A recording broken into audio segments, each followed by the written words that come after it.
Hello అండి అందరికీ. నేను మీ వెంకీ మామ ఫ్రమ్ సరదాగా కాసేపు.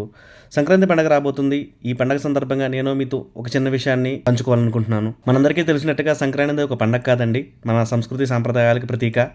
మనం చిన్నప్పటి నుంచి మన ఊర్లో పెరిగి పొలం గట్ల మీద చెలగట్ల మీద అలా తిరుగుతూ పతంగులు ఎగరేసుకుంటూ గల్లీల్లో తిరిగి ఎంత బాగా సంక్రాంతి జరుపుకునే వాళ్ళం. మీకైతే గుర్తుందా? నాకైతే బాగా గుర్తుందని. మా ఊర్లో సంక్రాంతి వస్తుందంటే చాలు ఒక నెల రోజుల ముందు నుంచే సందడి మొదలైపోయేది. హరిదాసు కీర్తనలు, గంగిరెద్దు నృత్యాలు, ఫ్రెండ్స్తో పతంగులు పట్టుకుని రోడ్ల మీద తిరగడం, చాలగట్ల మీద తిరగడం. ఆ మూమెంట్స్ మళ్ళీ మళ్ళీ రావండి మన లైఫ్లో. ఎన్నిసార్లు తలుచుకున్నా కూడా ఆ మూమెంట్స్ అనేది gold moments and sweet memories for all our entire life. పెద్ద అయిన తర్వాత సెటిల్ అయ్యి మ్యారేజెస్ అయ్యి హైదరాబాద్, బెంగళూరు, ఢిల్లీ, ముంబై అని మహానగరాల్లో సెటిల్ అయిపోయి మన ఊరిని మర్చిపోతున్నాము.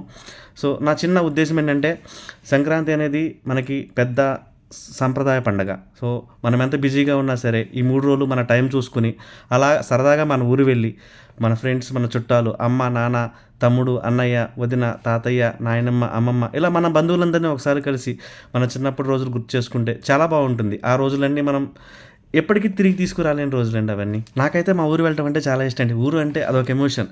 ఎప్పుడెప్పుడు ఊరు వెళ్దామా అనిపిస్తుంది. ఫైనల్గా నేను మీకు చెప్పొచ్చేది ఏంటంటే, మన బిజీ లైఫ్స్ని వదిలి 3 డేస్ అలా సరదాగా మన ఫ్యామిలీతో మన ఊరు వెళ్ళి ఆ పచ్చని పొలాలు, ఆ జలాలు, ఆ సముద్రాలు ఒడిలో అలా సరదాగా గడిపేసి మన చిన్నప్పటి జ్ఞాపకాలన్నీ ఒక్కసారి నెమరు వేసుకుని మళ్ళీ తిరిగి మన ప్లేసెస్కి వచ్చేద్దాం. అన్నట్లు చెప్పడం మర్చిపోయాను ఫ్రెండ్స్.